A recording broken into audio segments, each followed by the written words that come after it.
The horn of Black Spire Citadel moaned across the valley just before nightfall, and the mountains answered with a low, iron echo.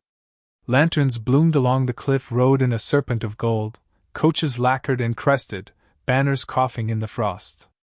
100 bloodlines rattled toward the keep like jeweled dice, gambling for the same impossible prize, the right to sit beside the Undying King. Leora kept her hands in the wash water until they ached. It steadied her to feel something warmer than the air. She was ash on a gray breeze in this place, too plain, too quick to look down and move aside. Scullery steam clung to her hair, soap stung her wrists where the winter split them. If she timed it right, she could slip from the kitchen door and catch a sliver of the procession as it poured into the Hall of Thorns, then get back before the potmaster noticed a missing back. The gates yawned. Hooves struck fire. Out stepped daughters of war kings and salt queens in armor that pretended to be gowns, laughter tilted like knives, perfume with a bite. Behind them came sworn champions, vow sisters, poison bearers, the kind of attendants who smile and measure your throat. Leora hugged the shadows where the basalt pillars swallowed torchlight and pretended to be part of the stone. The throne dais was empty, yet the hall rang with a pressure like weather before lightning. Old stories swore the seat had been quarried from a single piece of night so dense that daylight bent around it. She half believed it. The air near that black chair shimmered, a ripple you could feel in the bones. Then the doors shut the wind out and drew a hush over every jeweled head. The sentinels entered, helms hammered in the likeness of wolves, chest plates scored with old runes.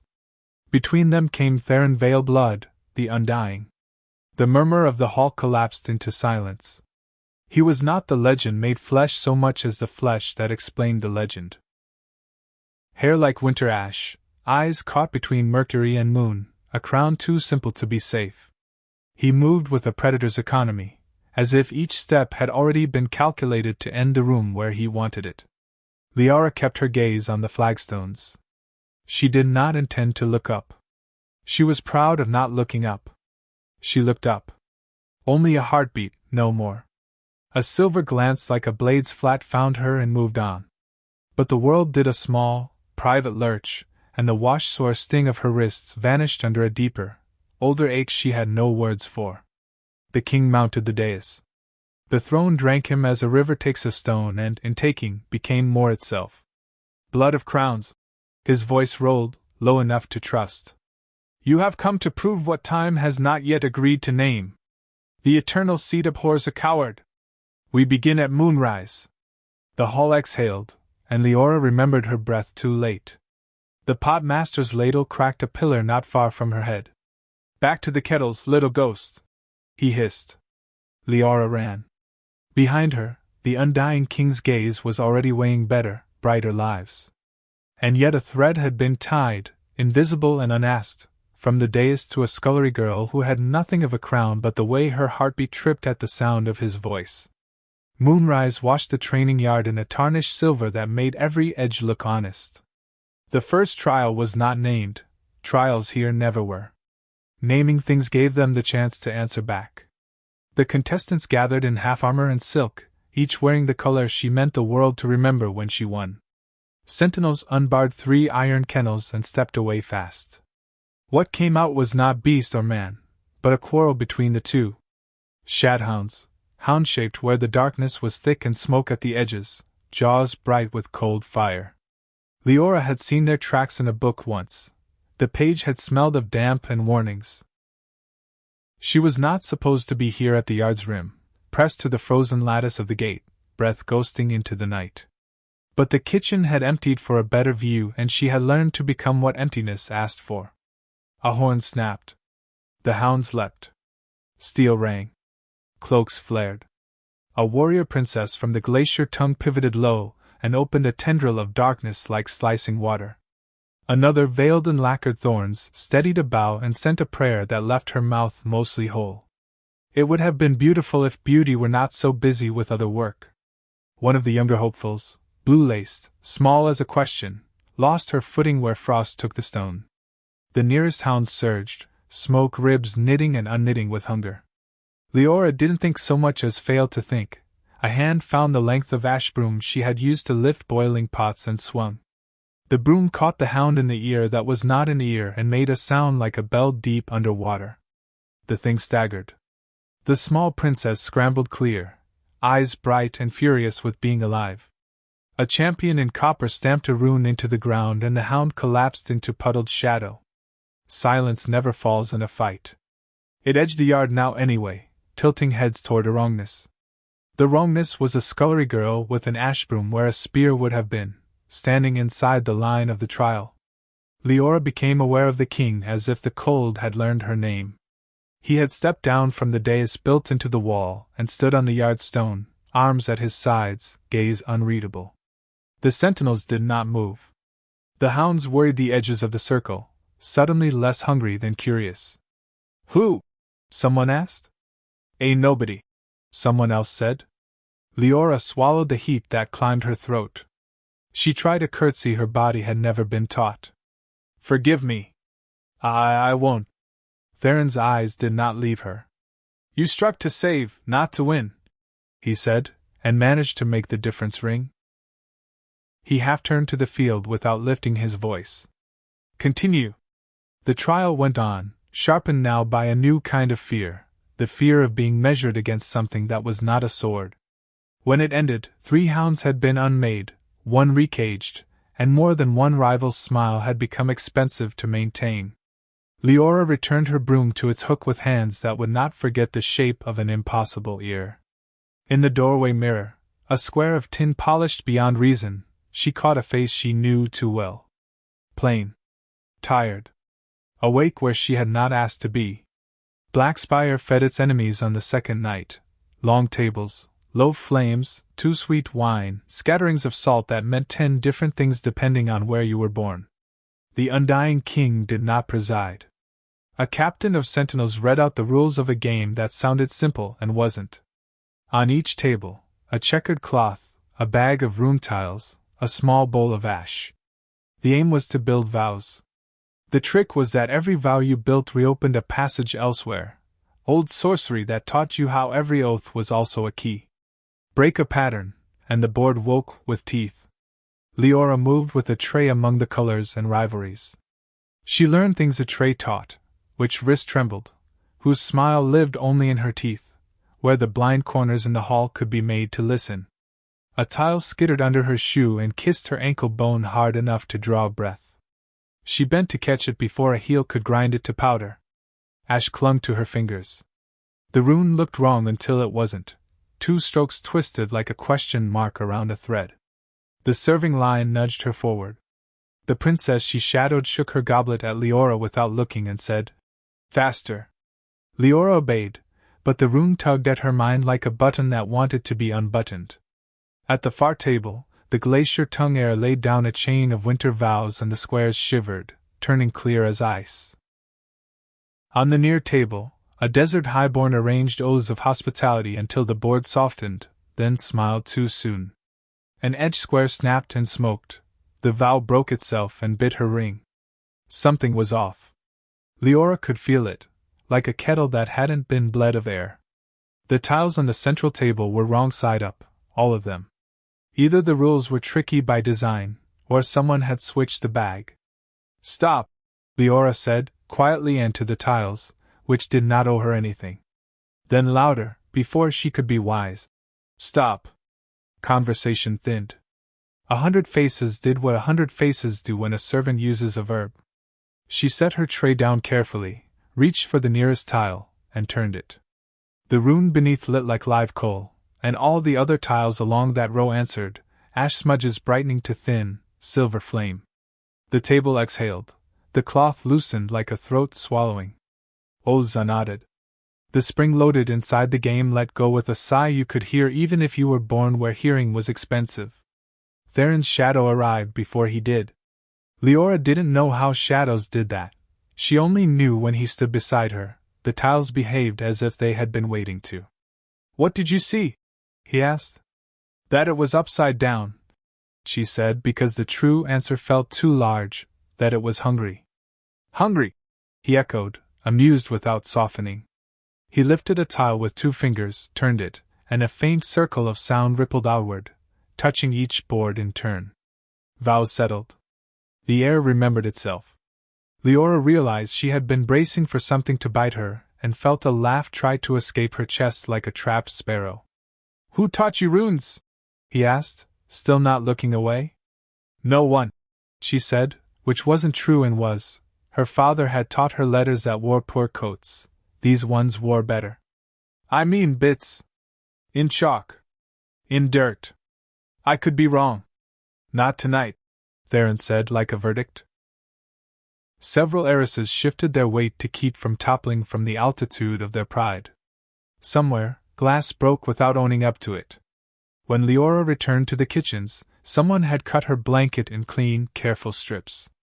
She gathered them anyhow, sat on the pallet that received every kind of back, and pressed her palm against the ghost-warm imprint the runes had left in her skin. She told the darkness softly that she had never wanted a word to know her name. The darkness softly did not believe her. They came for her where stone doesn't carry sound, the laundry vault, ribs of the citadel's belly. The river's undervoice rushed past the floor slats. Steam hung like a curtain that didn't know if it wanted to hide or confess. Leora was hauling a net of wet wool when three shapes unhooked from the fog. They wore no crowns, only the certainty of them. "You humiliated me," said the tallest without choosing a voice. "Before dogs and ash and salt. You don't get to touch our trials."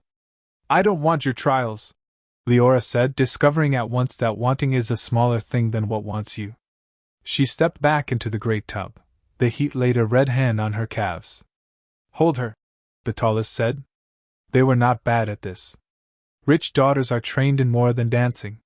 Fingers bit Leora's arms where a lifetime of kettles had still left softness.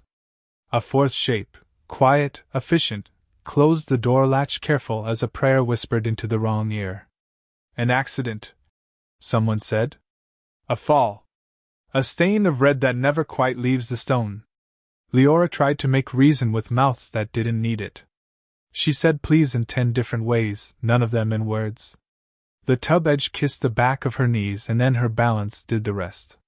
She went down into heat with a sound like fabric torn slow. It is possible for time to forget itself. It forgot itself then.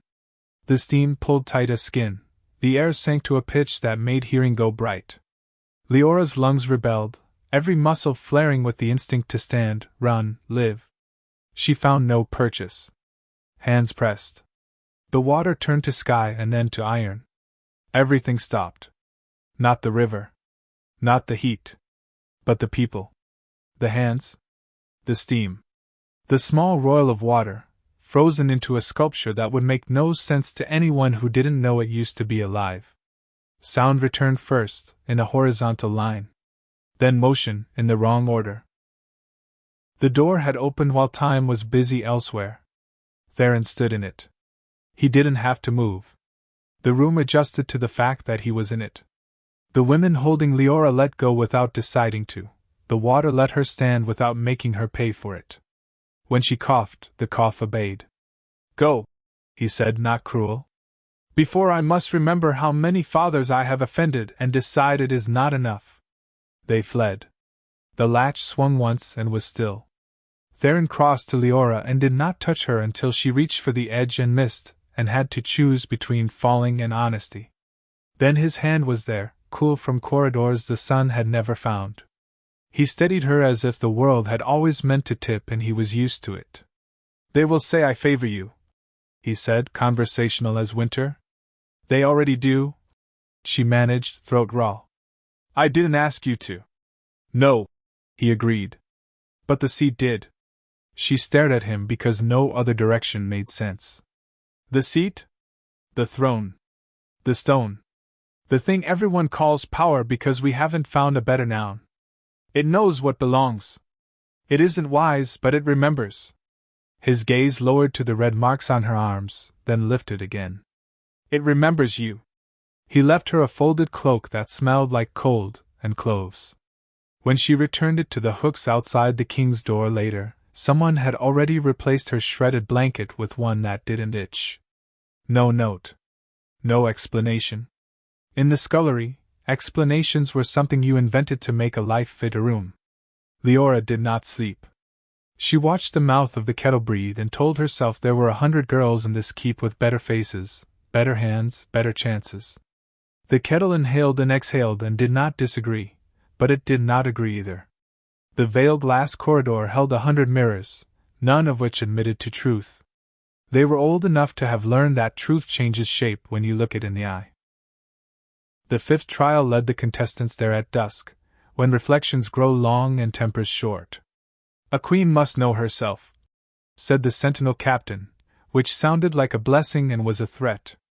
Walk. Look. Live with it. They went one by one, color by color, stride by measured stride. Some laughed until the sound wore the skin off and something uglier peeked through. Some went pale and walked faster. A few lingered, speaking in a language that needed only breath and eyes. Leora should not have been in that corridor. The scullery route to the woodpile did not pass here. Nothing she was paid to carry needed to learn about itself. Yet a runner had delivered an offhand order from a house steward who would not remember speaking it. Yes, ash hands, take the linen to veil glass. Quickly. When a system wants you, it finds paperwork.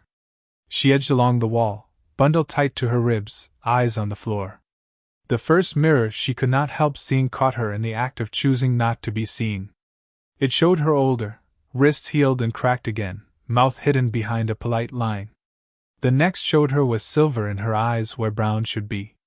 The third did not show her at all. It showed the Undying King standing alone, crown on the floor between his boots. Stop her, said a voice made of silk and wasp. If we must bleed for crowns, why should a dish girl breathe veiled glass air? A figure in dusk purple stepped ahead of Leora and spread her hands like a net. Her attendants fanned out, pleased to be weather at last. Leora tried to become smaller than linen. The mirror directly behind the purple air looked past them all and showed Leora on a dais, not wearing the Undying's crown but not kneeling to it either. Something mean in the air broke. The air seized Leora's braid and yanked her into the mirror's full attention. The bundle of cloth burst and scattered. Reflections caught white and made it snowfall.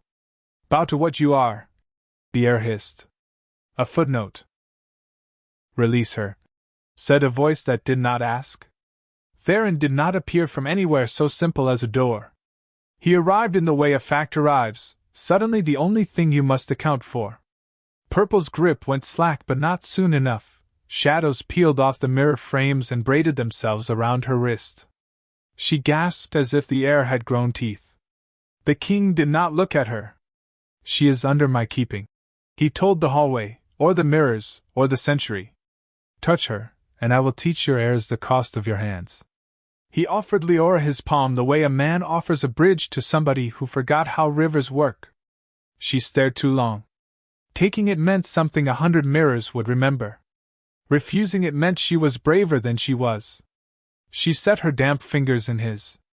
The mirrors sang, not with sound, but with a pressure behind the eyes, a bright ache that tasted like bitten metal. For a breath, every face and every glass became theirs, the undying and the unlikely, not crowned, not kneeling, only standing within the same question. When he let her hand go, her skin felt too light. The purple air swallowed the lesson her wrist had learned and stepped aside with the grace of someone who meant to invoice fate later.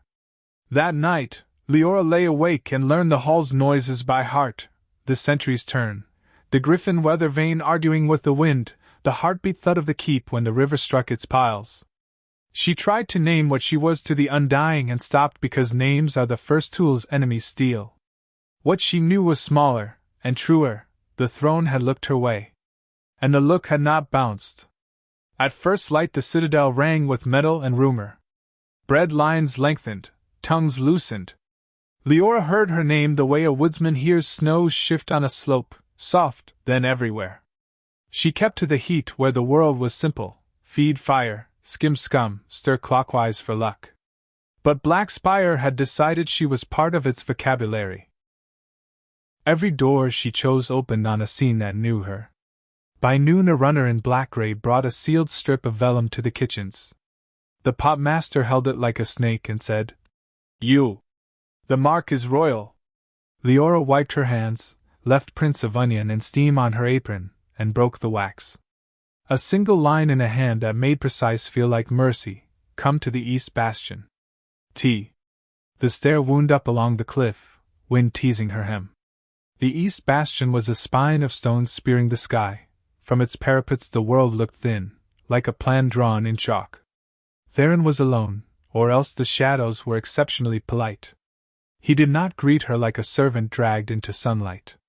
He simply indicated the battlement gap where a slab of polished basalt had been set like a table.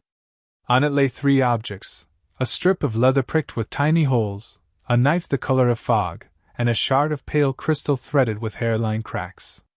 Tests? Leora asked, and hated that her voice made it a prayer.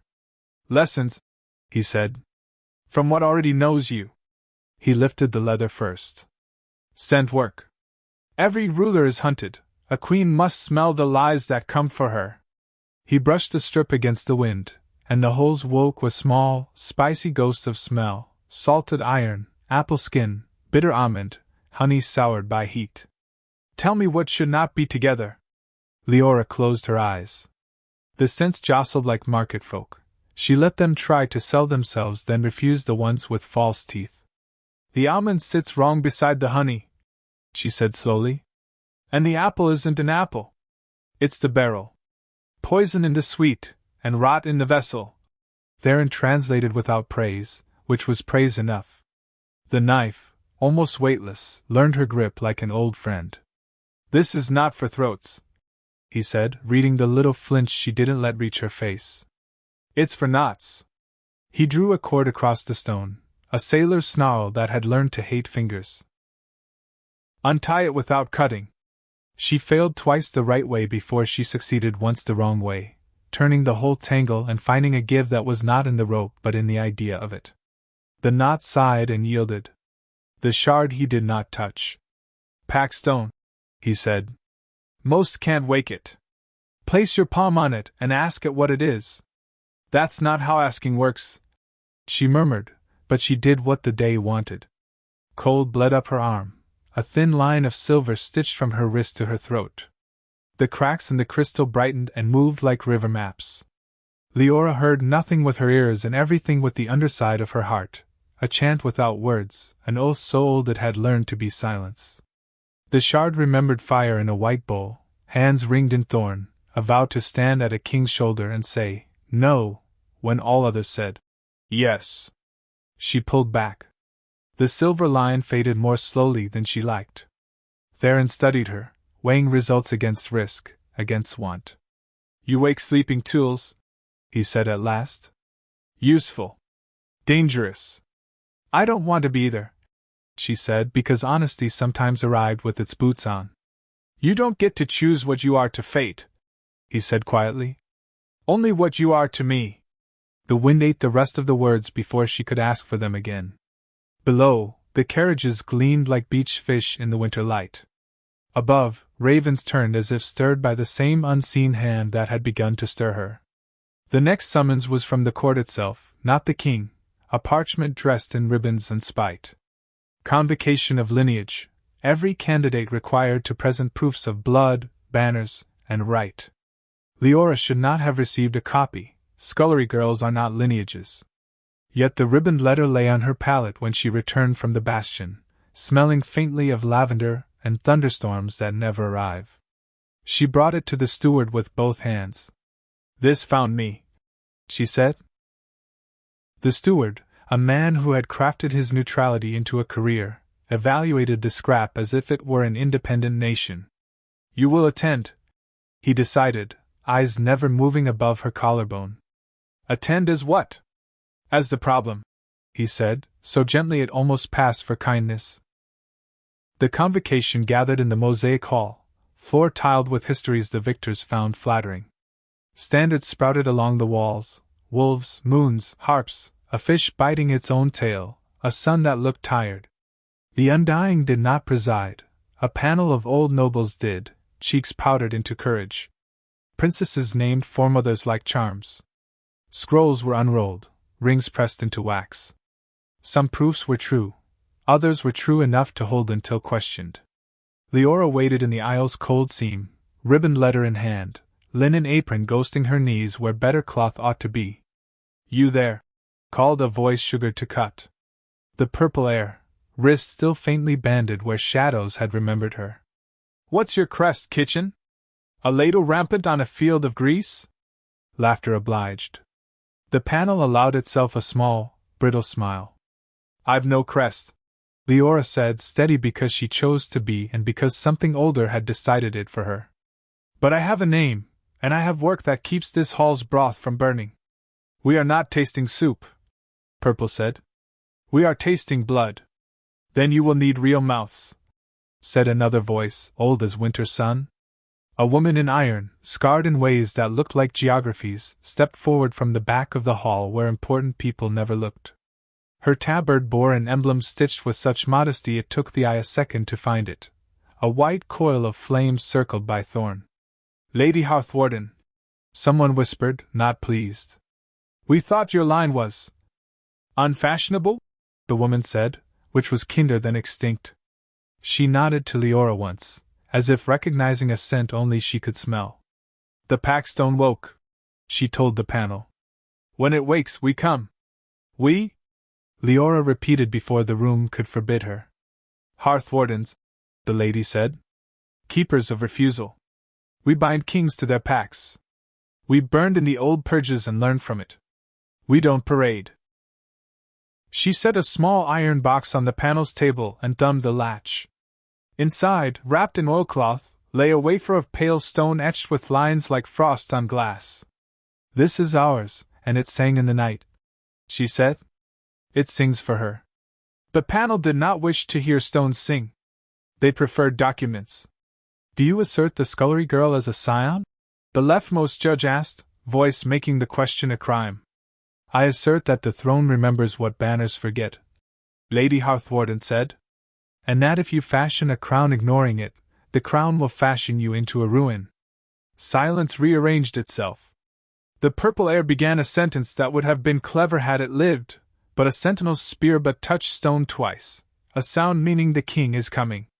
Theron entered without cloak or crown, as if ceremony were a coat he wore only when it needed warming. He took in the box, the wafer, the panel, Leora, the line of pride around Purple's mouth, and let no part of his face confess preference. "Continue," he said. "We require proof," the panel said, eager to wrap itself in rules. "Of her claim, if claim there is." Theron nodded once. "Bring the mirror of oaths," he said. You could feel the room's heartbeat hitch. Mirrors had already made trouble. This was not that mirror. This one had a habit of burning those who lied to it, and sometimes those who told the truth badly. 2 sentinels bore it in like a coffin lid. Its surface was dull as a storm. Theron fixed Leora with a look that was not unkind and not soft. "Place your hand upon it and speak your earliest oath," he said. "Not the one you wish you had made. The first one that lived." Leora was suddenly 6 years old and kneeling on a dirt floor, chalk dust under her nails, telling the small fire in the brazier that she would keep her sister warm and fed even if it meant chewing her own hunger into something that didn't bite so hard. She put her palm on the mirror and spoke that promise aloud. Light crawled under the glass like dawn deciding things. The surface cleared, showed a kitchen with no walls worth name, a child's face serious in a way that should have been illegal, a little bundle of sleeping sister under a thin, brave blanket. The mirror tasted her words and did not spit them out. Around its edge, old lines, runic, curved, thorned, brightened in a pattern Lady Hawthornden recognized before anyone else did. She bowed her head once, as if a bell had rung where only a few ears could hear it. "Proof," she said. "Problem," said the purple air, cheeks high with fury. "A gutter oath makes not a queen." "A throne does," Theron said, almost gently. "And it has already begun." Winter found a way to be sharper, and so did the trials. They moved below ground to the catacombs, where the air keeps secrets and the dead perform the kindest labor of all, keeping quiet. Candles breathed down there. The wicks stitched small black cursive that spelled beware in every language. The trial master handed each heiress a lantern and a thread. "Tie your light to your life," he said, smiling in a way that meant he had outlived his amusement at the line. Walk single. Return double. Bring out what should not be left behind. What is what should not be left behind? Asked someone who had not yet learned the price of questions. You'll know, he said, which was the same as you won't. Leora did not receive a lantern. She wasn't supposed to receive catacombs. Yet as the line of lights unspooled down the stair, a spear lifted to block the way, only to dip, intentionally or not, at the last possible heartbeat. She stepped through because the gap had been made, and because if you do not step through gaps when the world makes them for you, the world closes them again and calls it mercy. Cold wrapped her ribs. Carved saints wept stone tears. The walls breathed out the histories they'd been fed. Leora's hand found roughness where a mason had hidden a mark, and she thanked a stranger no one remembered. Her thread, which ought to have been imaginary, tugged. The tunnel widened into a low chamber filled with shelves and what shelves hold when families run out of living space, jars of ash labeled in tidy script, tokens, boxes. Leora set her basket down and let her fingers learn the room. She could feel the wrong thing, wrong like a smile with teeth too even. A chest too new for its dust. A lock that thought it was a button. She knelt. The thread wound itself around the lock of its own mind. The chest sighed and opened 3 inches, enough to breathe. Inside lay a bundle wrapped in blue oilcloth, the exact shade of the glacier tongue's colors. Within that, a book whose cover had been cut from a banner. Leora did not read well enough for court, but she read well enough for kitchens and secrets. The ledger listed payments, to a kennel master not in the Citadel rolls, to a cutler off the books, to an apothecary who traveled under 7 names. Notes in a neat, indifferent hand, make sure the hounds hunger at her step. Salt the mirror edges. Bribe the steward. Found something we didn't mean you to? Asked a voice from the doorway, light refusing to stand near it. The glacier tongue heir stepped out of the shadow of a pillar, her lantern throwing citadel-colored fish scales across the bones. Leora closed the book because closing a thing sometimes makes it smaller. You were told to bring out what shouldn't be left, she said, not shaking. I'm doing that. That ledger belongs to a house, Pierre said. Then the house can claim it, Leora said, and turned, ledger under her arm, thread taut as a bowstring. 2 attendants eased into the chamber behind their mistress, blades tucked close to ribs like rumors. The heir lifted her chin, meaning to count to 3 and then be violent. Theron's shadow arrived with boring predictability. The heir closed her mouth on 2 and did not cough.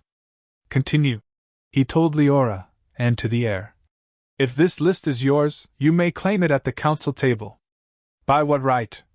She began, and then stopped, because the mirror of oaths had gotten around, because the catacombs did not like yelling, because the thread in Leora's hand hummed like a hive and things with stings respect other stings.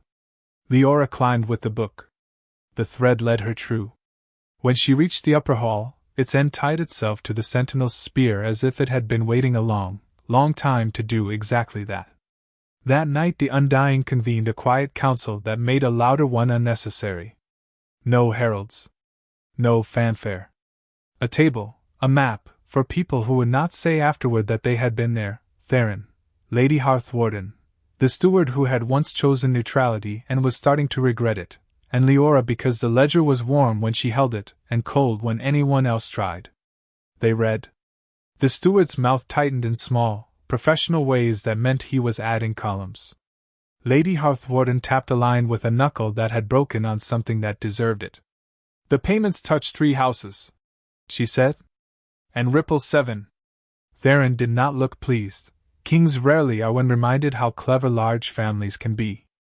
Punish the 7 and you make the hall your enemy, the steward warned. Punish none and you look afraid. Punish the right ones, Lady Hearthwarden said. Even if they're popular. Leora traced a note written in that neat, indifferent hand. If the scullery persists, remove her between bells. It was dated 2 nights past. A smear of soot kissed the edge where someone had hidden it too fast. She thought of the laundry vault steam and the way time had paused to listen to Theron breathe. What would you do? Theron asked her simply, as if the question belonged to her, and he was only returning it. "Carry the ledger into the mosaic hall while the lineages are watching," she said before she could decide to be sensible. "Let them taste what they ordered and what they ate. Make them hate you for the right reason." Theron's mouth did not smile, but it lost a sort of tiredness. "I prefer you when you are dangerous," he said softly. "I prefer me when I am left alone to scrub pans," she said, which won Lady Harthwarden a small, genuine laugh that looked out of place on her face and fit anyway. They did as Leora said, because it was terrible and therefore correct. Morning found the mosaic hall full again, standards awake and whispering. Theron set the ledger on a pillar like an altar and announced nothing. Announcements try too hard. He only opened the book and began to read. Names have weight, silver eyes have gravity. The hall leaned as he spoke. He did not shout. He did not accuse. He recited and let the room do the math.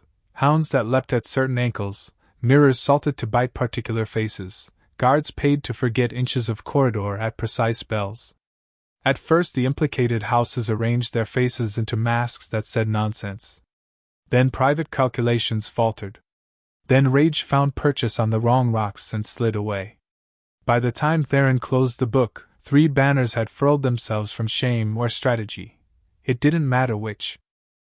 "Leave," he said to those 3 houses, already spent, already forgotten. "You hunger for a crown the throne will not let you carry." The glacier tongue ere held her ground, jaw a hinge that thought it could outlast winter. "You have made an enemy," she told Leora, not dignifying the king with the threat. "I didn't need the ledger for that," Leora said, steady, and did not flinch when Lady Harthwarden's hand settled, warm, brief, between her shoulder blades in the exact place a weight had lived for years. The citadel had a heart the builders called the Red Room because light came into it the way blood comes into a bruise, slow, then all at once.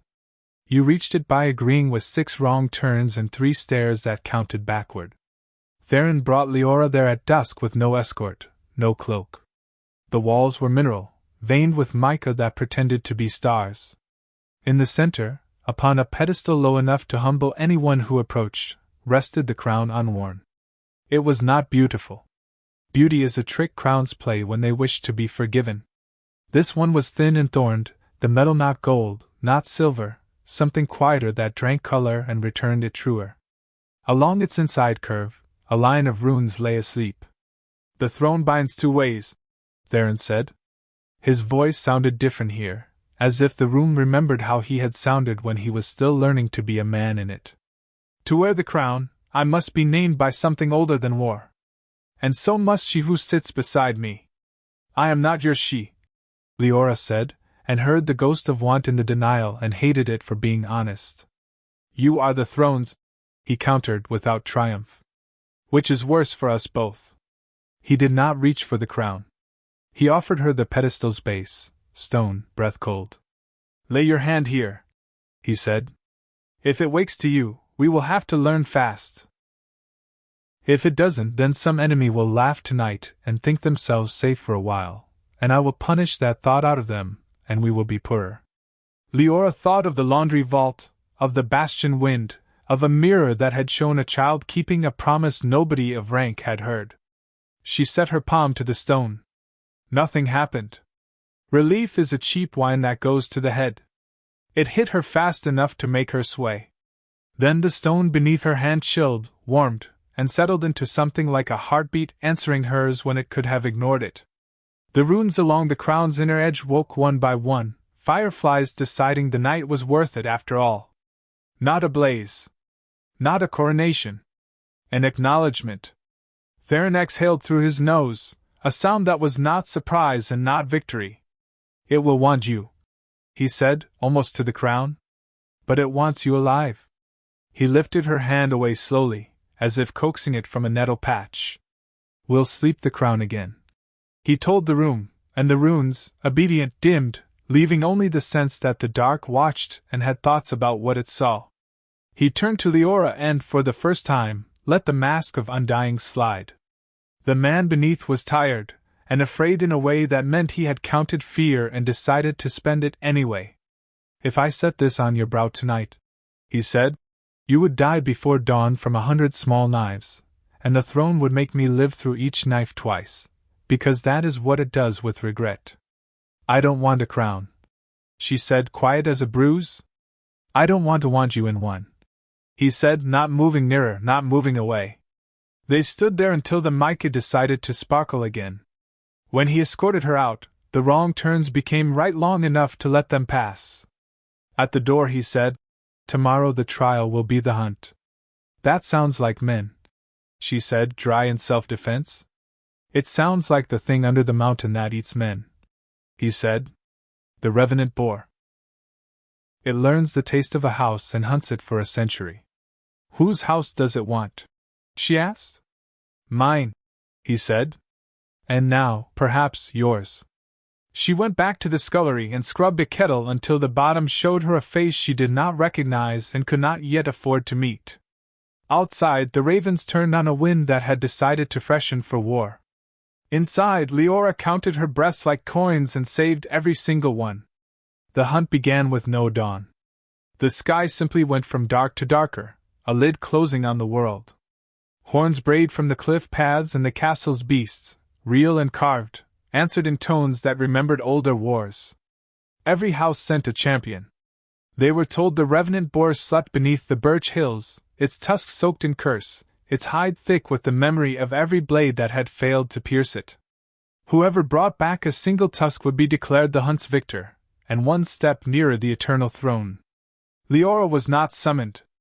Yet when the riders gathered at the gate, a squire led forward a pale mare with no sigil and a plain leather satchel strapped behind the saddle. By order of the king, he said, avoiding her eyes. You are to ride. The princesses erupted in laughter that had edges. One called, Will she hunt with a broom again? Another, Perhaps the boar will offer itself for slaughter out of pity. Theron appeared on the parapet above the gate. He wore no armor, only a cloak lined with midnight, and the look that made rooms remember their place. Ride well, he said to all, but his gaze found Leora last and lingered. The creature hunts those who carry hate. Leave yours behind. She hadn't planned to bring any, but the words still felt like a command nailed through her ribs. They rode out under a sky sown with ash. The hills opened into white fields dusted with frost so fine it whispered when the hooves struck it. Each hunter carried a torch that burned blue, unholy fire borrowed from the king's vault. Hours later, they reached the forest's mouth. It wasn't a place but a pulse in the earth. The air thickened, tasting of copper. The ground bore deep gouges where something immense had dragged itself through seasons. Leora dismounted and followed the others on foot. Breath plumed, the torches hissed. Somewhere in the gloom a sound like a forge exhaling echoed. Then another. The revenant boar stepped into view, a mountain given shape, eyes like molten glass, breath curling into chains of frost. Arrows flew. Spells cracked. Steel rang uselessly. One champion screamed as tusks as long as scythes tossed her into the trees. The beast charged again, unstoppable. Leora ducked behind a fallen trunk, clutching the satchel the squire had given her. Inside was not a weapon but a mirror, a circle of black glass veined in red. She understood then. The throne had sent her not to slay but to show. She ran toward the open ground as the others scattered. The boar saw motion and lowered its head. Every instinct screamed flee, but she lifted the mirror instead, forcing her hands steady. The creature's reflection bled onto the surface, light bending inward until it was swallowed whole. A roar shook the earth. The mirror heated, searing her palms, but she did not drop it.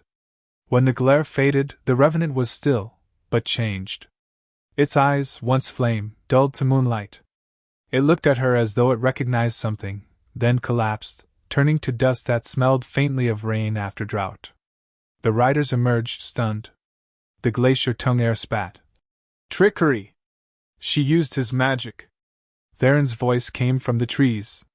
She used courage. He stepped into the clearing, eyes silver and unreadable. The hunt is ended. He took the black mirror from her burned hands, inspected it, and said softly, You showed it what it had become. That is how monsters die. Leora bowed her head, not from humility but to hide the tremor in her jaw. When she raised it again, the ashes of the boar were lifting into the wind, forming a path that led straight back toward the citadel. The return was wordless. The riders' torches guttered out one by one as they approached the gate, until only Leora's mare carried light, the faint red gleam still trapped in the mirror's edge. The court waited in the outer yard. Whispers leapt from mouth to mouth as the company dismounted. "Who struck the killing blow?" someone shouted. No one answered. Theron lifted the mirror high for all to see. "The revenant faced its reflection and ended itself," he said. "The hand that held the glass belongs to the throne." That phrasing, "belongs to the throne," hung in the air, ambiguous and dangerous. Some heard elevation, others heard ownership. Either way, it marked her. That night, the citadel blazed with candles. The surviving princesses toasted their fear into bitterness. "He crowns her by inches," one hissed. "First the trials, now the hunt. What remains?" "Blood," another said. "The last test is always blood." Leora washed the soot from her hands until the water ran pink. The burns on her palms throbbed in rhythm with her heart, tiny twin suns she could not extinguish. She tried to sleep but dreamed of mirrors, hundreds of them, all reflecting her, all whispering in the same voice, "Not yet." At dawn a bell tolled, not 12 times, but once, deep and final. The sound rolled through the mountains, waking things that preferred dreams. The steward came to her chamber, his neutrality cracked by nerves. "The king commands your presence in the chapel," he said. "Bring nothing." The chapel lay within the oldest keep, carved before stone had learned to be polite. Its pillars were bone white, its altar plain. Theron waited beside it, cloak discarded, crown in hand. "This place has no witnesses," he said. "No mirrors, no court. Only truth." She hesitated at the threshold. "If truth is what you want, I have little to give." "I have enough lies for both of us," he said. "Come." When she reached him, he drew a blade thin as a whisper and held it out, edge up. "The crown accepts no consort who has not tasted the throne's promise. Blood binds it. But if it rejects you, it will burn." She met his gaze. "And if it accepts? Then the world will have to learn your name." She took the blade. Its metal hummed eager. She sliced her palm across the old scars the mirror had left. The blood fell on the crown's inner rim. The runes drank it like rain. For a moment, nothing. Then light, silver shot with red, flared through the chapel, pouring from the crown, from the stone beneath their feet, from their joined shadows. Leora gasped. The pain vanished. Her cuts closed, leaving only a faint gleam, as if her veins remembered fire. Theron lowered his head. "It is done!" But outside, the palace bells began to scream. The first blow hit the outer wall before the echo of the bells died. A siege, not from human armies but from something older, the rejected, the cast-out bloodlines who had sworn centuries ago that if the Undying ever crowned another, they would unmake his kingdom. From the parapet, Leora saw the valley crawl with movement. Shapes of ash and armor marched in silence, banners of bone fluttering in a wind that came from underground. "The covenant breach," Theron said grimly. "They smell new vows and come to break them." "How do we stop them?" she asked. "By standing where the crown tells us to." He turned to her. "You feel it, don't you? The pull beneath your ribs?" She nodded. It was there, a tug, faint but constant, pointing toward the heart of the citadel. "That's where it wants us," he said. "The throne room." They descended through corridors trembling with distant thunder. Servants fled, carrying relics, children, anything lighter than fear. In the Hall of Banners, Theron paused to lift the obsidian sword that slept there. Its edge drank the torchlight whole. When they entered the throne room, the air had already thickened to war. The silver veins in the walls glowed like lightning trapped in stone. The throne itself, carved from that impossible night-colored ore, pulsed faintly, waiting. Leora approached it, and felt her knees weaken. Every step closer made her heartbeat slow, as though the throne's rhythm was replacing her own. Theron placed the crown on the armrest, not his head. Together, he said. They both laid their hands on the throne's surface. The temperature dropped to nothing. Shadows fled upward, coiling toward the ceiling until the hall was a storm of dark and silver light. Outside, the siege crashed against the walls, but within, something far greater woke. The throne spoke in silence, a sound that bypassed ears and went straight to soul. 2 bloods, 1 promise. The eternal line continues. Leora's vision blurred.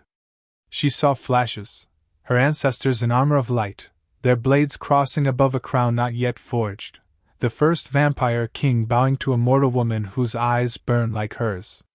The past folded into the present like pages pressing shut.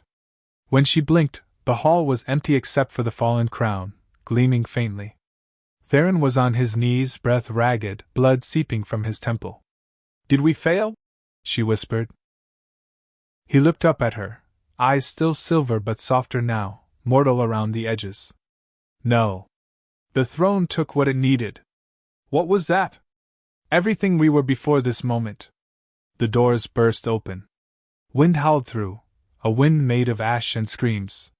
The enemy had breached the wall. Theron rose, sword in hand. "Stay behind me," he ordered. But Liara felt the throne's call deepen, pulling her forward instead.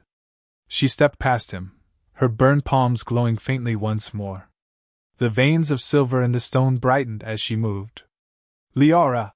Theron started, but she was already at the dais.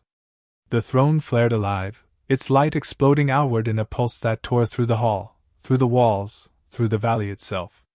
The invaders screamed as the light struck them, turning their forms to dust that dissolved on the wind. When silence fell, only the snow remained, soft, unburned, pure. Leora collapsed. The throne's glow dimmed to a heartbeat's throb. Theron caught her before she hit the ground. Her eyes fluttered open briefly. "It knew my name," she murmured. "It will never forget it," he said. Outside, the bells began again, but this time, they sounded like praise. For 3 days, Black Spire held its breath. Smoke curled from the valley where the Covenant army had burned away, and the sky hung dull and bruised. Inside the citadel, no one dared speak loudly. Servants stepped softly, nobles bowed too quickly, and the princesses, those few who remained, kept their eyes down, afraid that any glance might become a crime. Leora woke in the king's chambers, though she didn't remember crossing the hall. The air was thick with the scent of iron and rain. Her palms, once scarred and burned, were smooth now, faintly glowing with silver veins that pulsed in time with her heartbeat. Theron sat nearby, unmoving. The crown lay between them on the table, quiet but alive, its runes shifting faintly, as if breathing. "How long?" she asked. 3 nights, he said softly. "You burned through death like it was kindling." "I didn't mean to." "No one ever means to," he replied. His voice was weary, but beneath it was something gentler, something human. "The throne took what it wanted. You gave it what it needed." Leora turned toward the window. The valley below shimmered with pale frost where armies had stood. "And now what does it want?" Theron's gaze followed hers. "It wants a world that won't end." She laughed once, hollow. "Then it will be disappointed." "Perhaps," he said. "But we can try to teach it hope." He rose then, and for the first time, Leora saw him not as the Undying King, but as a man who had carried eternity until it bent his spine. "The court will expect a queen," he said. "They will demand a coronation. And if I refuse? Then I will not sit upon that throne again," he said simply. "I would rather rule beside absence than force." Silence fell between them. The crown's glow dimmed, as if listening. And though Leora said nothing, a thought rooted deep in her chest, dangerous and bright. Maybe the throne had not chosen her to kneel beside the king, but to stand with him. The coronation was unlike any other. The banners of 100 kingdoms hung in tatters, but they were allowed to remain, proof of what had been conquered, not by blade, but by blood that refused to die. Leora walked the aisle in a gown the color of stormlight.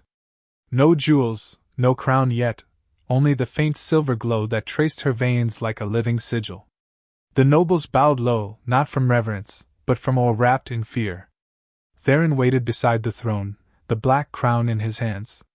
For the first time since the beginning of his reign, he smiled, not the cruel smile of kingship, but one that almost belonged to a man who had learned warmth again. When she reached him, he asked the question that none expected. "Do you accept this throne's will?" Leora's eyes met his. "Only if it accepts mine." The hall trembled. The silver veins in the walls flared, the throne's heart beating faster. The crown, in his hands, glowed with both their light, silver and red, moon and flame. He placed it upon her brow. It did not burn.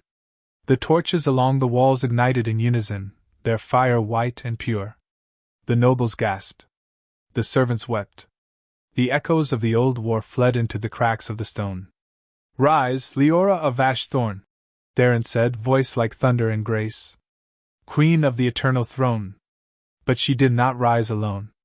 She reached for him, taking his hand, and pulled him up beside her. The two stood before the throne, not seated upon it, equal before the power that had once demanded worship. The throne pulsed once, as if conceding. For the first time in centuries, the Undying King smiled at the world and the world smiled back. Peace did not arrive as song or sunlight. It arrived like a sigh through old wounds. The citadel slowly returned to breath, stones warming, markets reopening, laughter stumbling into existence like a child learning to walk. Leora moved through the halls not as a monarch, but as a keeper. She rebuilt what she could, spoke to servants by name, listened to the orphans of fallen houses and gave them bread before judgment. Theron watched from the edges, often silent, always near. "You've tamed the palace," he told her once. "Even its ghosts obey you." She smiled faintly. Ghosts only need to be heard. In the evenings, they stood together on the eastern wall, watching the sun dissolve behind the snow peaks. He would speak of the world before immortality, when nights ended and mornings began without permission.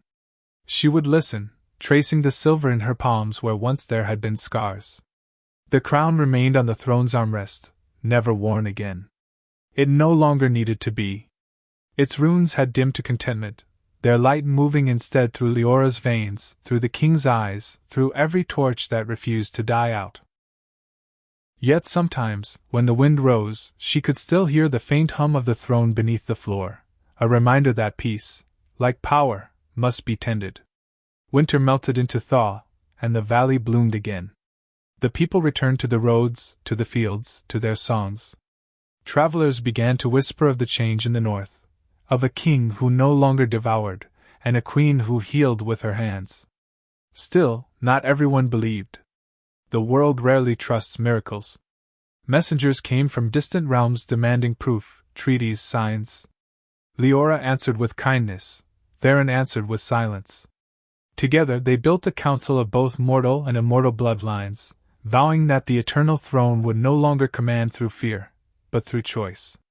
One evening, after a long day of arguments and signatures, Leora found Theron in the chapel where their bond had been sealed.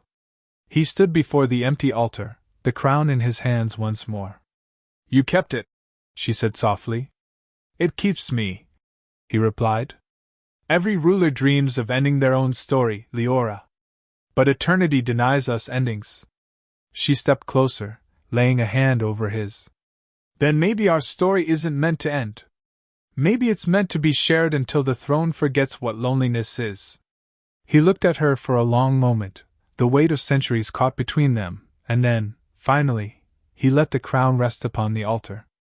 "Let the next age begin," he murmured. Outside, the wind shifted, carrying petals from 1,000 thawed flowers through the chapel door. The light that followed wasn't silver or red, it was gold. Years later, the legends changed. The ballads no longer spoke of the undying king who conquered 100 princesses. They spoke of the queen who taught him how to stop conquering at all. Children played in the courtyards where once blood had dried. The throne, untouched, stood quiet, its runes asleep, content to listen instead of command. Leora grew older, though time touched her gently, as if unsure it had the right. Her eyes still glowed faintly with the silver of her lineage, and her hands bore the warmth of the fire that had once saved a kingdom. Theron watched her with the awe of someone who had finally learned mortality through love. "You changed the shape of forever," he told her one dusk as they stood beneath the same frost-lit sky where they had first met. She smiled. "Forever was lonely. It needed company." The wind moved through the birch trees, whispering the tale again: the maid who held a mirror to a monster, the king who saw himself, and the throne that finally bowed. When the last light of day spilled across the valley, it caught their figures on the wall, two silhouettes side by side, fading into the glow, eternal not because they could not die, but because the world refused to forget them. And in the silence that followed, the throne's voice whispered once more, soft and distant: "The bloodline continues." Then all was quiet, and the eternal kingdom finally, truly, rested.